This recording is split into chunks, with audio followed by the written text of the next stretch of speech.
So earlier in this series, we asked the obvious question. Why did this happen? Okay, why was Chicken Dada unalived like that? Right? And I said, according to my critique, it was for one of two reasons. That being either because of the street altercation that happened the day before on August 6th, or there's a deeper ritualistic reason.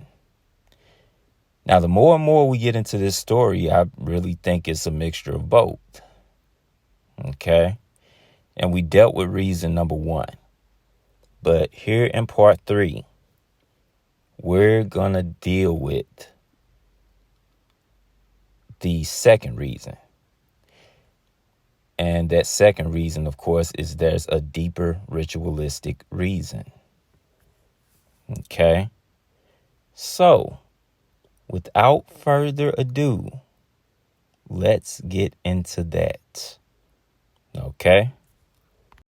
So first, I want to deal with his name. Okay?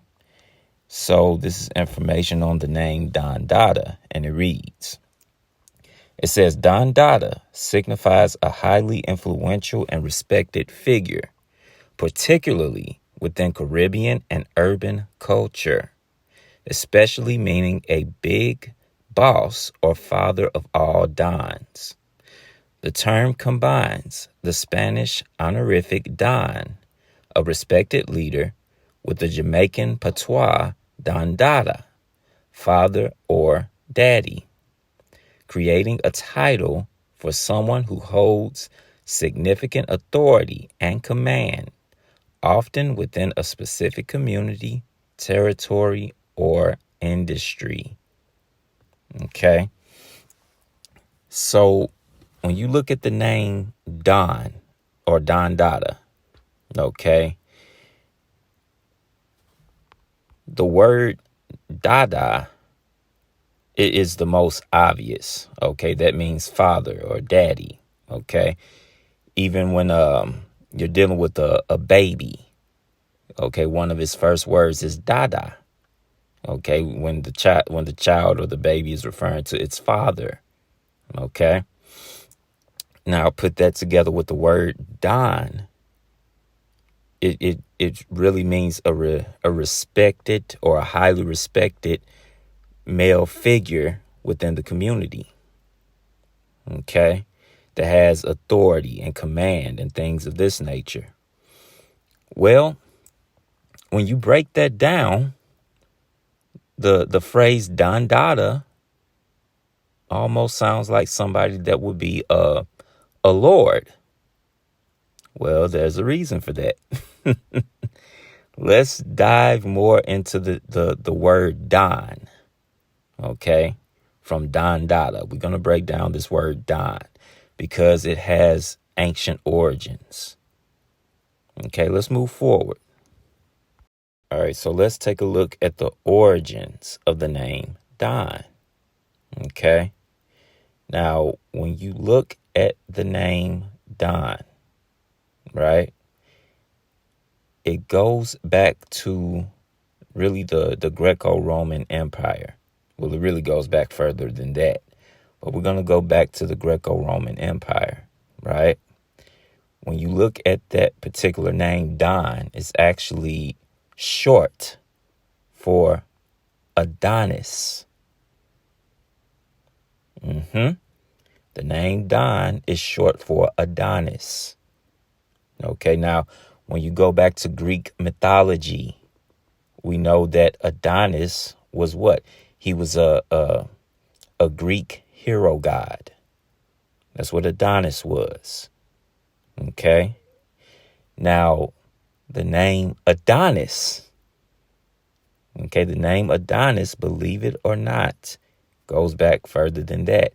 The name Adonis goes back to Hebrew. The name Adonis actually derives from the Hebrew word Adonai, which means Lord. Okay. Now, actually, the Hebrew word Adonai, I believe, actually means my Lord. Okay. The word Adon means Lord. Adonai means my Lord. Okay.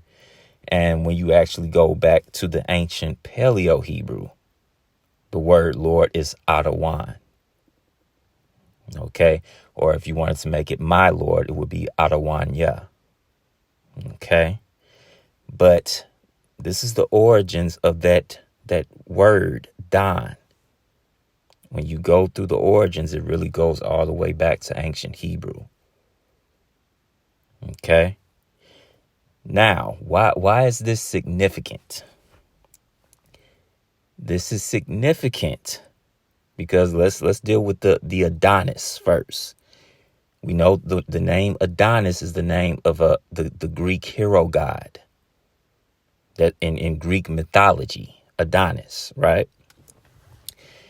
I believe that's why I said this was a deeper ritualist. There was a deeper ritualistic reason for him being removed because he was playing the role of Adonis. And I'm going to prove that. Okay. He had to be removed because he was playing that role of that Greek hero god. Okay. Which is really the left-handed version of the Messiah, Yahweh Shai. Okay. Now, again, that's why he had to be removed at the age of 33. Chicken Dada was 33 years old. Because that name Don goes back to Adonis, which goes back to Adonai in Hebrew, which means Lord. Our Lord, the actual Lord, Yahweh Shai, died at 33 years old. You see the connection? Okay. So now that we have that on the table, right, we're going to deal with this word Adonis, or this name Adonis, because again, all of this is rooted in this ritualistic pagan ritual. Okay, let's prove that. Let's actually go to the next slide. Let's look at this name Adonis. Okay. All right, so here is the next slide, and this is information on the name or the person Adonis. And it reads, it says in Greek mythology, Adonis, now look at this. It says Adonis Phoenician. Then you see those characters after the word Phoenician. That's actually the ancient Paleo Hebrew. That's actual Hebrew writing. Okay. Whenever you see the word Phoenician, it's talking about the Phoenician script, aka the ancient Paleo Hebrew. That's what the Phoenician is. Okay. Then it has those Hebrew characters, which spells out Adon. Okay. Then it goes on to say, was the mortal lover of the goddesses Aphrodite and Persephone. We're going to get into that a bit in a moment, right? Because that plays a role in this too. Then it goes on to say he was considered to be the ideal of male beauty and classical antiquity. Now, bear that in mind too, because that's actually important. This last sentence where it says he was considered to be the ideal of male beauty and classical antiquity. That's important because once I actually give more context to the role of Adonis, it's going to make all the sense in the world. So bear that part in mind as well. I promise you it's going to make more sense as we go on. Just bear with me. I always bring everything full circle. Okay, so let's move on to the next slide. And it reads, it says the Greeks considered Adonis's cult to be of Near Eastern origin. Now that term Near Eastern or Near East is in reference to what we call today the Middle East. Okay, before it was known as the Middle East, it was known as the Near East. Okay, the word Middle East is actually Newspeak. I believe it was a naval commander that actually coined that area Middle East in the 1900s. But before that, it was known as the Near East. Okay, not to digress too much. But moving along, it says Adonis's name comes from a Canaanite word meaning Lord. Okay, allow me to repeat that part. Adonis's name comes from a Canaanite word meaning Lord. Now let's pause right there. When it says that that name comes from a Canaanite word meaning Lord, the word Canaanite word, that's talking about Hebrew. Okay, because you have to understand the area that's known as the land of Israel today, the Levant, the land of Israel was originally where the Canaanites, the ancient Canaanites, inhabited that land before we came and kicked them out. Okay, when we left Egypt. Before that, they lived there. It was the land of Canaan. Okay, but we came, we kicked them out. Now it's known as the land of Israel.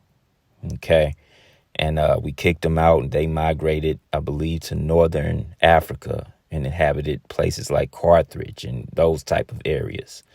But before that, they inhabited what's known as the land of Israel today. It was the land of Canaan originally. Okay, so that's why it says when it says it's a Canaanite word, that simply means it's Hebrew. Okay, that's why when you go into the scriptures, when you read Isaiah chapter 19, I believe round about the 18th verse, it talks about how in that day, 5 cities in the land of Egypt shall speak the language of Canaan. Okay, when it says the language of Canaan, it means those 5 cities will speak Hebrew, the ancient Hebrew, Paleo-Hebrew. Okay, so that's what that's talking about. So it's really reiterating what I said earlier, that the name Adonis goes back to the ancient Hebrew word Adonai, or Adon, meaning Lord. Okay, so it goes on to say this, and most modern scholars consider the story of Aphrodite and Adonis to be derived from a Levantine version of the earlier Mesopotamian myth of Inanna, Ishtar, and Dumuzid, Tammuz. Hey, yo, I hate to say I told you so. Well, let me not say that. No, I don't hate to say that. But yes, I told you so. Okay, now why do I say that? Okay. Again, Adonis, I said this, I think, in part 1. Adonis actually goes back to Tammuz. That's who Adonis really is. He's the Greco-Roman version of Tammuz. That's who Adonis is. And of course, Aphrodite is the Greco-Roman version of Ishtar. But don't worry, we're going to get into that a little bit more here in a second. Okay, do not worry. The checkmate is coming. All right, but let's move forward to the next slide here. And the next slide reads, it says, in late 19th and early 20th century scholarship of religion, Adonis was widely seen as a prime example of the archetypal dying and rising god. Allow me to repeat that part. Adonis was widely seen as a prime example of the archetypal dying and rising god, aka death and resurrection. Okay, and bear that in mind. That is very important because we're going to touch on that once I give you more context. Adonis is the dying and rising god, death and resurrection. Okay, so it goes on to say what? His name is often applied in modern times to handsome youths of whom he is considered the archetype. Pause. Let's deal with that. Okay. Now that we have all that information, now allow me to give you more context. Okay. Because Mr. Chicken Dada is not the only person, the only famous person to play the role of Adonis. Okay. There's actually another person here more recently that is actually a lot more popular than Chicken Dada, whom also played the role of Adonis. Okay. Now, looking at this last sentence, it says that his name, the name Adonis, is applied to handsome youths because that's what Adonis was known for, his quote unquote good looks, right? With all that said, put your thinking caps on.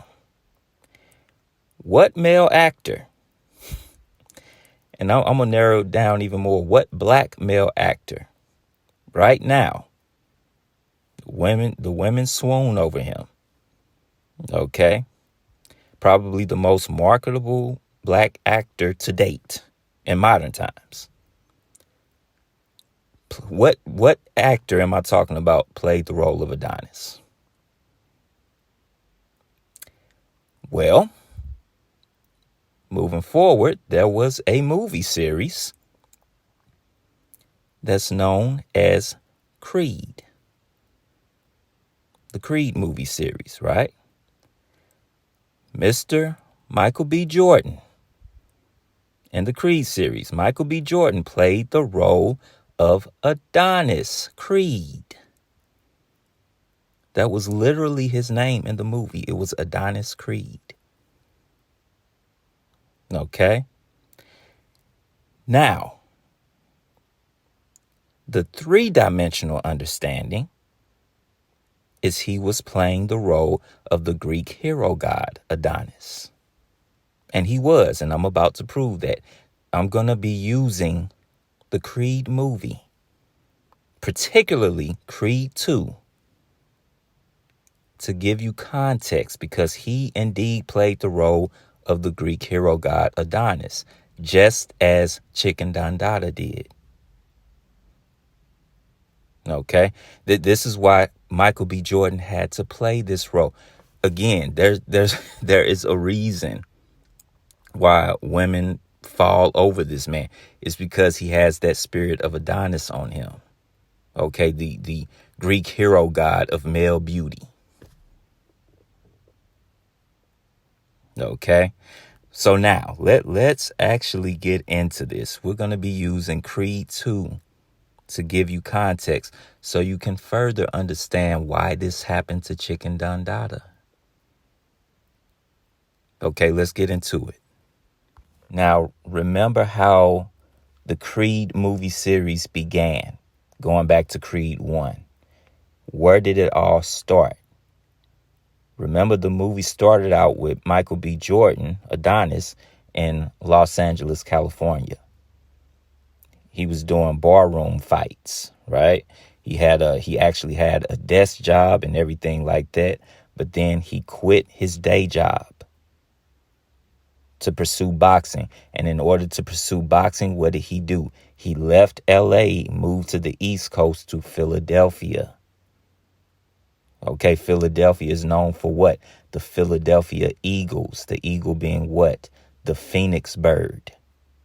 Him leaving LA and going to Phoenix. This is the beginning of the ritual, the dying and rising ritual, the dying and rising sun. He is playing the role of Adonis. He leaves LA, goes to Philly.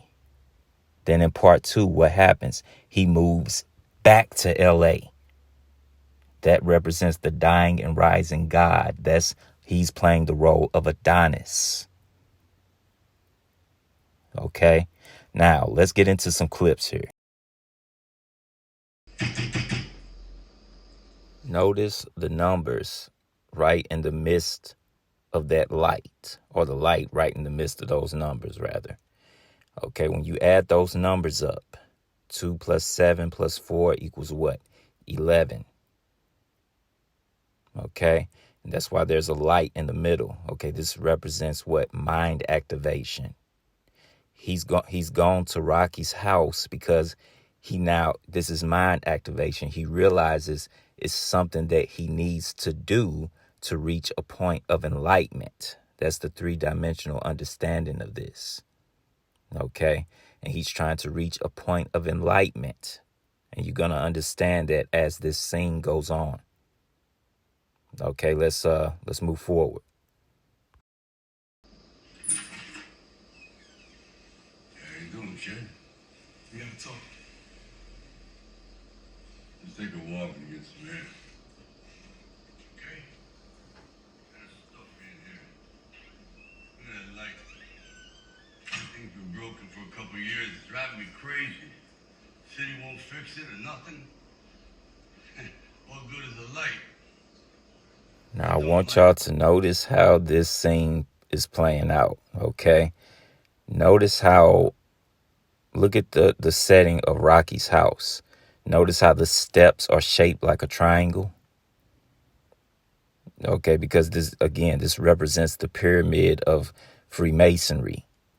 Okay, that's why the steps are shaped like a triangle. Okay, so, and this is also your classic case of a master and apprentice. Rocky being the master and Michael B. Jordan, Adonis, being the apprentice. Okay, Rocky has already reached a point of enlightenment. That happened for him during the Rocky series. Okay, so now Adonis is gone to who is the apprentice, has gone to the master to try and gain more knowledge. He's trying to reach a point of enlightenment. That's why he had to go up the steps to reach Rocky. But notice, Rocky is complaining about that street light that's hovering over the steps.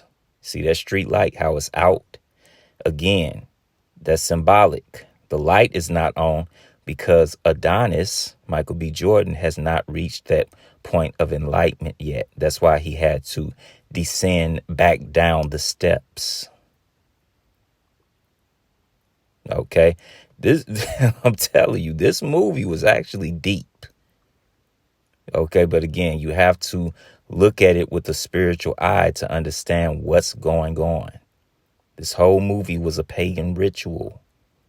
Okay, Michael B. Jordan was playing the role of the Greek hero god Adonis, the dying and rising god, or the dying and rising sun. I'm going to prove that even further with the next clips. Okay, let's move forward. All right, so going into this particular scene. Okay, this is the scene pretty much after he had his first fight with Victor Drago. And, Victor Drago beat the brakes off of him. But yeah, this is Adonis actually leaving the hospital, going back home with his wife. Okay.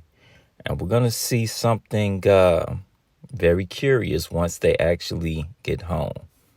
Okay, let's let the scene play out.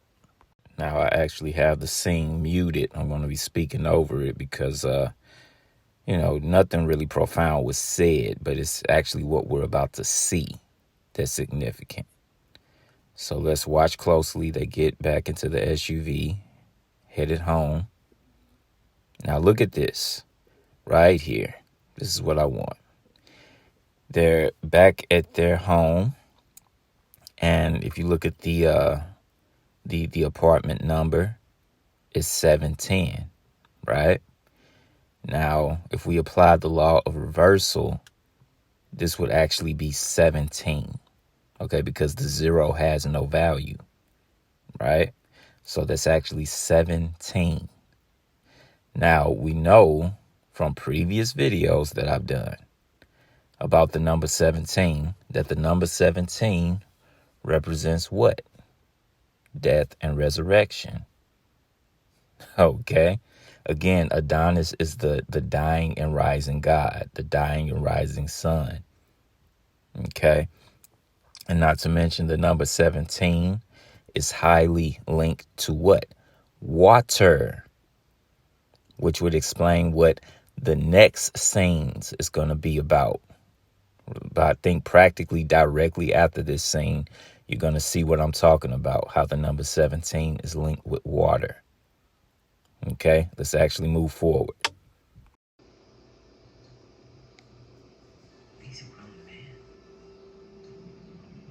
Right here. Okay, so now in this particular scene, Mr. Adonis Creed, Michael B. Jordan, is now starting his therapy after that particular fight so he can heal from basically his battle wounds, right? So he's doing this water therapy, which again, this is a metaphor. Okay, this is symbolic of what? Death and resurrection. That's why the previous scene, they showed their apartment number. It was an allusion to the number 17. Okay, and now notice when he submerges himself into the water. Okay, look on at the border of the pool. There's 3 crosses. Okay, 3 crosses. Did we not read that Adonis is the Greek version of who? Tammuz. The cross is the symbol for who? Tammuz. Okay, I told you the checkmate was coming, and this is it. This is your checkmate. Okay, now allow me to bring something to your remembrance. Remember earlier, I believe in part 1. Yeah, I think it was part 1. Remember I told y'all I was going to spin the block? There was certain things when we was watching the news report about Chicken Dada's demise. I told you I was going to spin the block. Y'all remember this? Uh-huh. I told you I was going to spin the block. I told you I always bring everything full circle. Remember I put emphasis on the background, that particular image right there on the store in front of which, the store in which he died in front of. You see the cross there? I said that was a focal point. They did this on purpose. Y'all remember that? That's because, again, Chicken Dada was playing the role of Adonis. Adonis is Tammuz. Okay, this is why he had to be removed at 33 years old. 33 represents what? Sacrifice. 33 is the year that our Lord is how old our Lord was when he died. The word Don goes back to the Hebrew Adon, which means Lord. I told you, just be patient with me. I always bring everything full circle. Told you we were spinning the block. Okay, let's move forward. All right, so as the scene continues, of course, he goes deeper into the pool. Okay, let's see here. Yeah, he goes deeper into the pool. We still see the crosses on the border of the pool. Now, all this is symbolic of a death and rebirth ritual. Okay, now let's prove that. This is the very next scene. Look at this. They show his pregnant wife. This is to letting you know that this was about death and rebirth. First person they showed was his wife in the very next scene, pregnant. And look at this. He's sitting here. Now she stands directly in front of the window with the sun illuminating. And he kisses her pregnant belly. Why? Because this represents what? Ishtar and Tammuz. That's why this scene had to happen directly after the water scene we just talked about. This is the very next scene. I didn't split it. I didn't fast forward. This was the very next scene. Okay? They're subliminally telling you what's going on, the ritual that's going on. They showed that water scene which represented death and rebirth. Rebirth. Again, the very next scene, they showed his pregnant wife and him sitting there. And he kisses her belly in front of the window that has the sun illuminating there, because he's Tammuz and she's Ishtar. The mother, wife, and the son, husband. Okay, that's what's going on here. But you know what? Let me refresh your memory, because maybe you forgot. Okay, so just in case you forgot, let's go back to a previous slide about Adonis. Watch this. Remember, we read this slide. Okay, let's actually look at the middle of it. It says, and most scholars consider the story of Aphrodite and Adonis to be derived from a Levantine version of the earlier Mesopotamian myth of Ishtar and Tammuz. Okay, so again, I'm not reaching.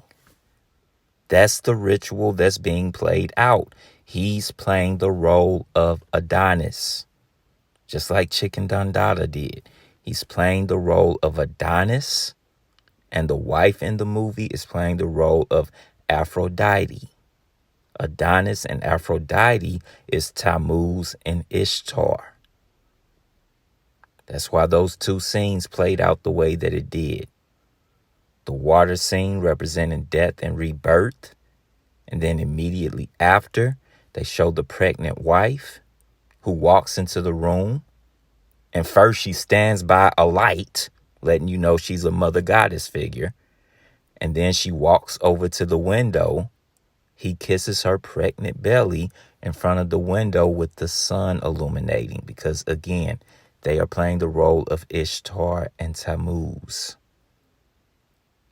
Okay, so now let's move forward to the next slide. And I want to get some information on Adonis and two of his lovers. Okay, because this is going to be important within the context that I'm giving. Okay, let's read. It says Adonis was the subject of a dispute between the goddesses Aphrodite and Persephone, as both fell in love with him. After Aphrodite entrusted the infant Adonis to Persephone for safekeeping, Persephone refused to return him, leading to an intervention by Zeus. Zeus decreed that Adonis would spend a portion of the year with each goddess, and the remainder with whomever he chose. Let's pause right there. Okay, allow me to explain a little further. Okay, so basically, I believe Aphrodite, the way this Greek myth goes, Aphrodite actually found and adopted Adonis when he was a baby. Okay, and she basically entrusted Persephone to watch over him, right? The infant grows up into a man, and of course we know Adonis is known for his quote-unquote male beauty, right? So both Aphrodite and Persephone end up falling in love with Adonis, right? And they're jealous over him. So the so-called Greek god Zeus makes a decree that Adonis spends a portion of the year with Aphrodite and a portion of the year with Persephone. Now, he spends a portion of the year with Aphrodite on Earth. Okay? Now, Persephone, as the Greek mythology goes, she is the goddess or the queen of the underworld. She's the queen of the underworld, okay, which is basically hell in Greek mythology. Now, Persephone being the queen of the underworld, this should bring you to remembrance of a particular movie that the late R&B singer Aaliyah played in. Remember, she played the role of Queen of the Damned. She played in that movie, Queen of the Damned. She was playing the role of Persephone. That's who she was playing in that particular movie. Okay? Not to digress too much, but the point being is Persephone is the queen of the underworld, aka hell. So it was decreed that Adonis would have to spend a portion of the year in the underworld or in hell with Persephone. Bear that in mind. That's very important to the next scene we're about to watch. Remember, Adonis had to spend a portion of the year in hell. Let's move forward to the next scene. Watch this.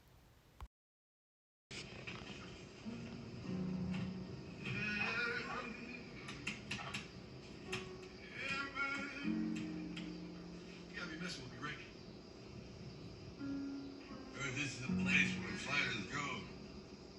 When the sun over, get reborn.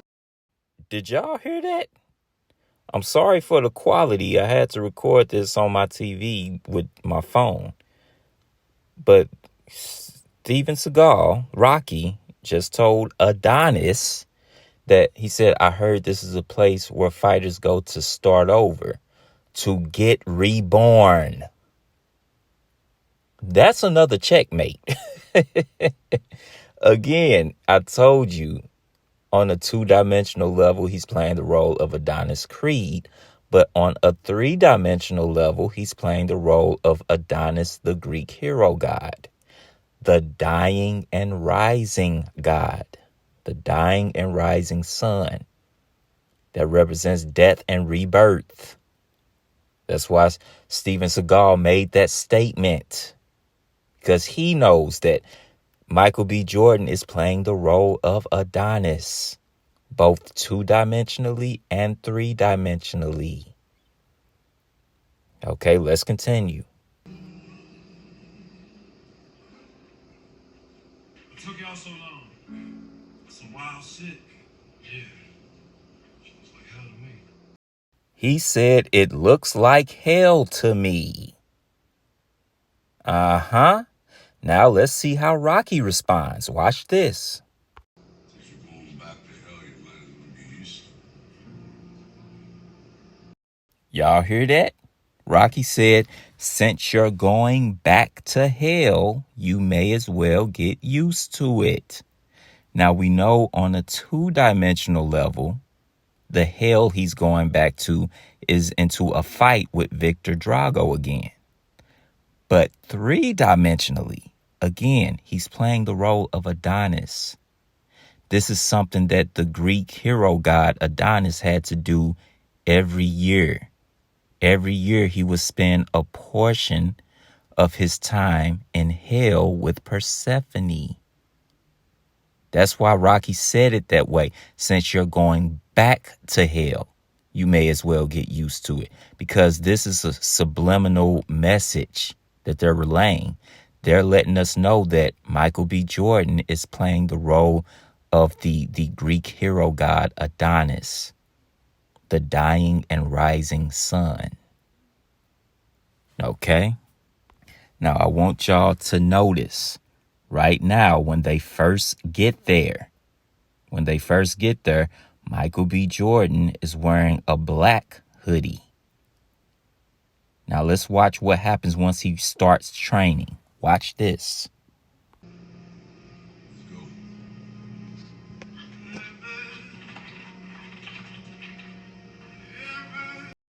And there you have it. Now he's wearing the white hoodie. Okay? When they first get there, he's wearing a black hoodie. Then the training regimen starts. Now he's wearing a white hoodie. Why is that? That's because that's representative of what? Duality, the death and rebirth ritual.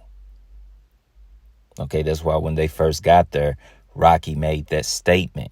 He said, I heard this is a place where fighters go to start over, to get reborn. That's literally what he said. He started with the black hoodie. Now he's in the white hoodie, death and rebirth. Okay.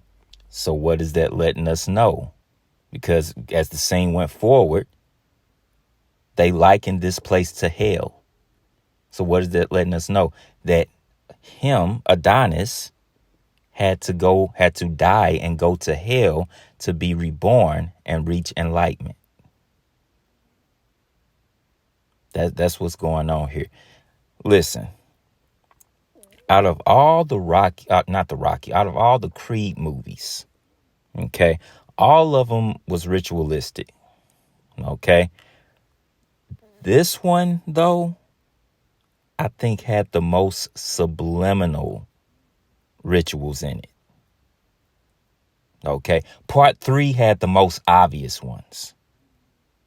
Okay. But part 2 had a lot in it too, but it was more subliminal. Part 3 is just obvious. But this one takes the cake to me. Okay.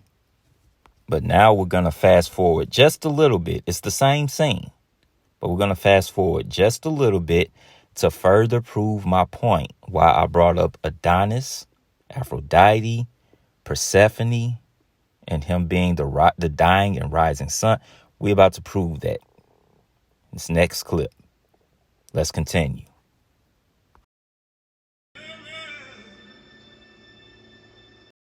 Right here. That's where we're going to pause it at. Now notice he's right there sitting on the ledge. And in the background, you have the sun illuminating. Why? Because he is Adonis, a.k.a. Tammuz. He represents the dying and rising god, a.k.a. the dying and rising sun. Okay, again, this whole movie series was a ritual. Okay, that's why it started in the West. Okay, the dying and rising sun. What do we know about the sun? The sun sets in the West and it rises in the East. He started Creed 1 in L.A., Los Angeles, California. Then he moved east to Philly. Then he moved back to California. That represents that dying and rising annually. This is something that Adonis had to do every year between Aphrodite and Persephone. That's what that's going into. Okay, but again, they had to show this particular scene with the sun illuminating in the background. Now, the last time we saw this with the sun illuminating in the background, his wife was there. Is she there now? Well, he's sitting there and he's FaceTiming somebody. Let's see who he's FaceTiming, shall we? Let's continue.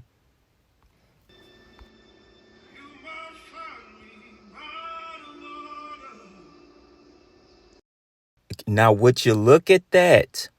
It's his wife. And not only is it his wife, it's his wife and daughter. Okay? That's who he's FaceTiming right now. And look, of course, there has to be a light above them illuminating on them, letting you know that both of them, the wife and the daughter, are playing the role of goddesses in this scene. Now, what role would they be playing then? If he's Adonis, and the ritual is he had to spend a portion of the year on earth with Aphrodite, and then another portion of the year he had to spend in hell with Persephone. Then what role are these two playing? Come on, just put your thinking caps on. They're playing the role of Aphrodite and Persephone because that's the ritual that's being played out. That's why they had to have these two in the scene.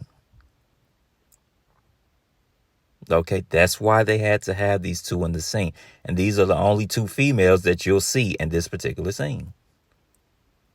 That's the role that they're playing.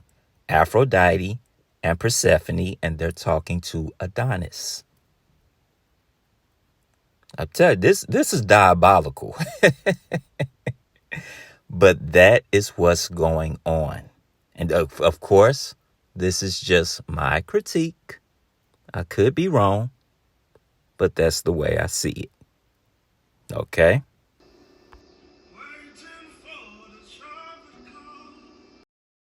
Now, after he gets off the FaceTime, immediately they show the sun illuminating directly behind him.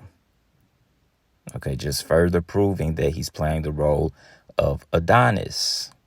Okay, aka Tammuz, the dying and rising god, the dying and rising sun. Okay. So now that we've dealt with that, we've given a bit of context. Okay.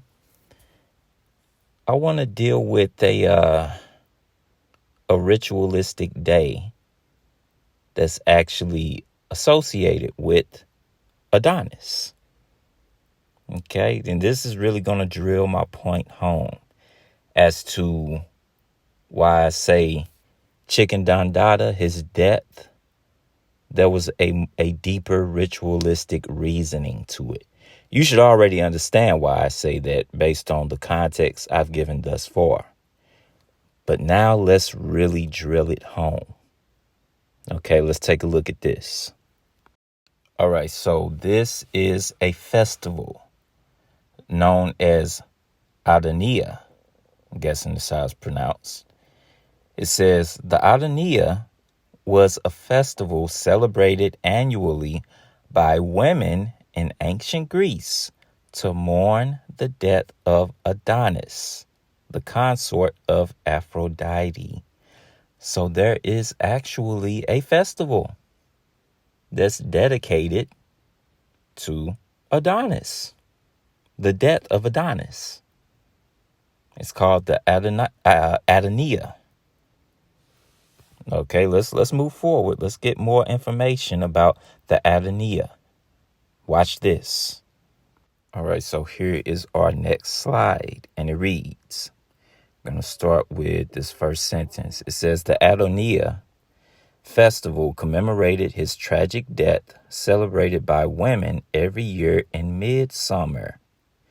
During this festival, Greek women would plant gardens of Adonis, small pots containing fast-growing plants, which they would set on top of their houses in the hot sun.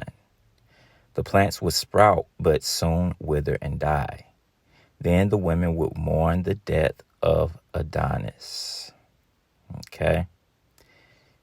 Now that we have that, during the Adonai festival, women would plant what's known as gardens of Adonis, right? So it involves women and plants, right?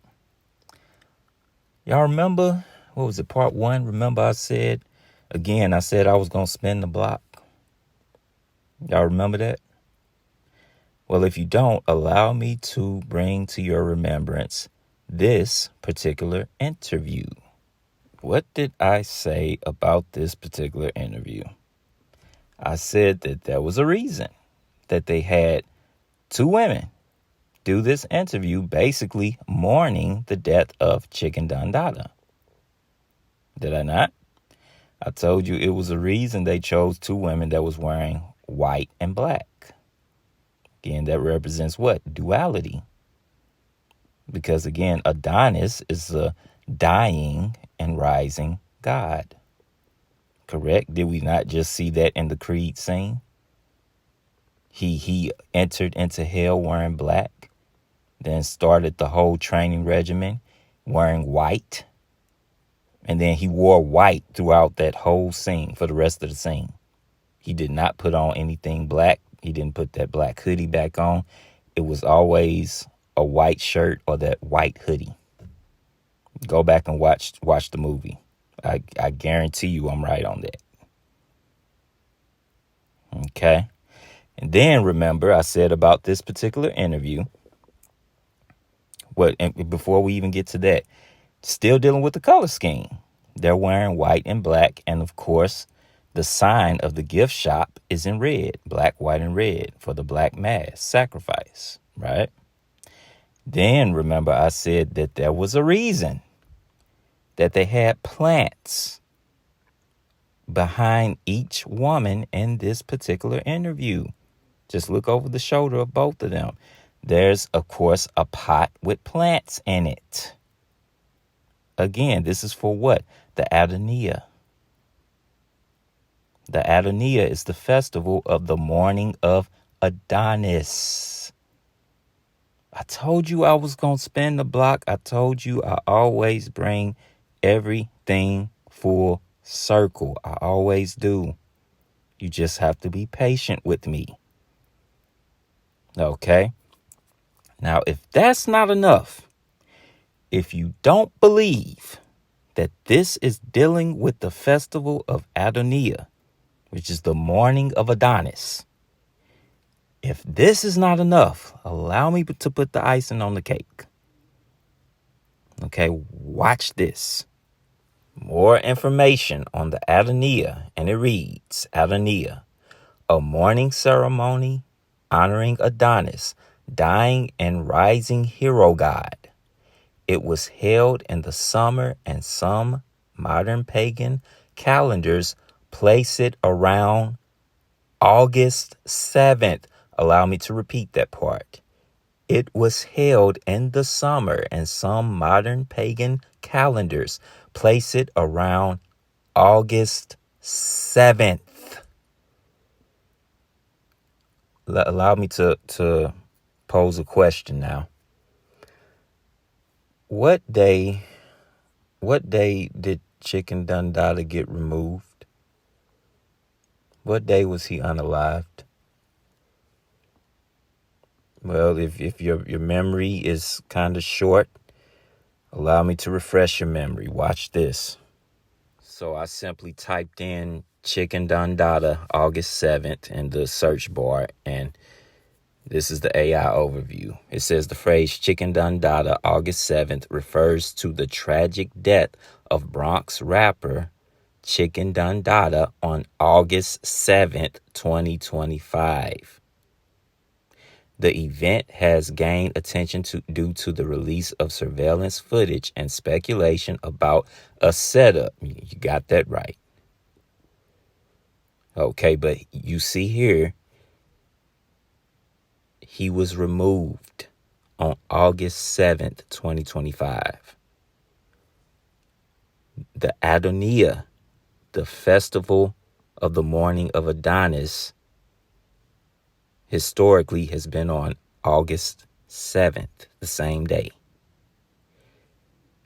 This is why I placed emphasis on this part of his name, Don, because that's short for Adonis. He played the role of Adonis. That's why he had to get removed on August 7th. That's for the mourning of Adonis. Checkmate. Okay. Now, some of you may wonder, well,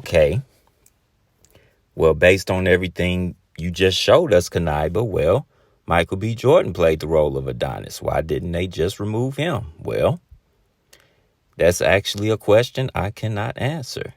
Okay. Perhaps they just have bigger plans for Mr. Michael B. Jordan.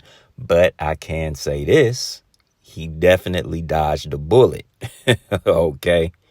Because he definitely, without a shadow of a doubt, played the role of Adonis. So I don't know why they didn't give him the old 33, but he dodged a bullet, okay? But with that, let's move forward. So now what we're going to actually look at next actually gives us more insight to why he had to die on August 7th. We know it's about the Adonia, right? Ultimately. But why August the 7th? I'll tell you why. Because Mr. Chicken Dada is heavily associated with the number 7. Okay, and we know how prominent the number 7 is on the left-hand side. The number 7 represents the so-called mother goddess. Okay, so what I did is I researched Chicken Dada on Instagram, as you see here, right? I found 2 pages that look to be linked to him. This particular one, of course, is looks more like a business page to promote his music, right?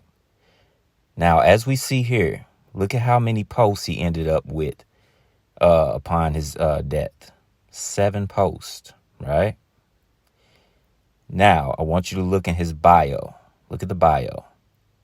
Look at I'm guessing this is the record label that he was signed to. 777 Records, LLC.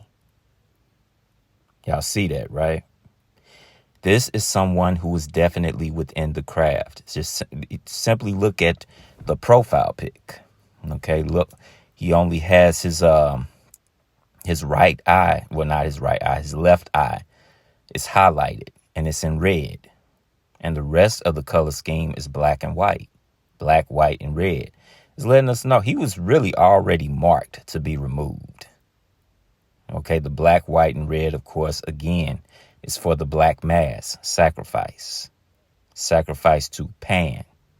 Okay, and when you look at how this all transpired, it really started on August 6th, right? We already talked about that. And the ritual carried out on August 7th. 6-7. 6-7 or 7-6. 7 and 6 is for who? The Capricorn, the goat, Pan. Okay. So now with that, let's move forward and let's look at the other Instagram page that I found. Okay. This is another one that looks more, when you actually look at it, looks more like his personal page. Okay. And what I want to do, I want to again look at the bio. The bio has hashtag 777. Again, this is somebody that you cannot tell me he wasn't within the craft. He was privy of it. Okay, I don't know how deep he may have been in it, but he was deep enough where they had him ritualistically removed. Okay, look at the bio again. He has a link, 777religion.com, right? Now we know the number 777 goes back to the world-renowned Satanist, Aleister Crowley. Okay, it represents order out of chaos. That's what 777 represents, order out of chaos. Okay, so this is somebody who had been acclimated into the craft. Okay, and this is just my critique. I could be wrong. Okay, but this is the way I see it. Now I want to look at one picture on this particular Instagram page that's very telling.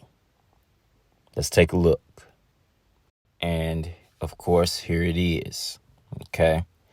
Now, this is Mr. Chicken Dada. I believe this was in 2018. Okay. But this is Mr. Chicken Dada sitting on top of a red Camaro. Correct? Now, notice the color scheme he's wearing. Okay, he has the black and white shoes, the black shorts and shirt. So he's wearing the black and white. And of course, the Camaro is red. Black, white, and red for sacrifice, right? But now I want you to look at the license plate. Look at the license plate, please. Okay. Look at the numbers on the license plate. 6733. When you look at how everything transpired with him, when did it start? It started on August 6th. Then he died on August 7th. That's your 6 and 7 in the license plate. And then he died at the age of 33. 6733. That's the license plate. Okay. And of course, when you look at his shirt, what's on his shirt? It's an angel. This is just it. it seems to be subliminal, letting us know that at some point in time that we're going to have him ritualistically removed. Okay, this particular photo actually spoke volumes when you actually fast forward to today. And this was done all the way back in 2018, if my memory serves me correctly, this particular photo. But again, it's very telling. Okay. But anyway, that's going to bring us to the end of this series. And the title of this video / series is Local New York Rapper Chicken Dada Unalived by Thug. And this is part 3. Okay. So again, we done a series of videos basically laying out what I believe could be the reasoning for him being removed the way that he was, because there's really not a lot of information two-dimensionally about why this happened, other than he got into an altercation with the female rapper before, and then this happened the next day. That's all we're really hearing. There's not really any details as to what the altercation the day before was even about. So, seeing this, my spidey senses went off, and I said, you know what? I believe there's a deeper reasoning, ritualistic reasoning behind why this happened to this brother. Okay. And it goes to show you that this so-called rap culture is indeed death culture. Okay. And again, most of these rappers, even the ones that are local, are acclimated into the craft. Okay. And when you go into that particular life, this indeed could be the outcome. It's really not worth it. Okay. So with that, and as always, I want to give all praises, honor, and glory to the Most High Yahweh, which is the name of the Heavenly Father. And I do so by Hashem, which means in the name of Yahweh Shai, which is the name of the only begotten Son of the Heavenly Father, whom the world knows as Jesus Christ. And I want to thank all you brothers and sisters for tuning in. I hope this video was informative and edifying. And until next time, Shalom, family.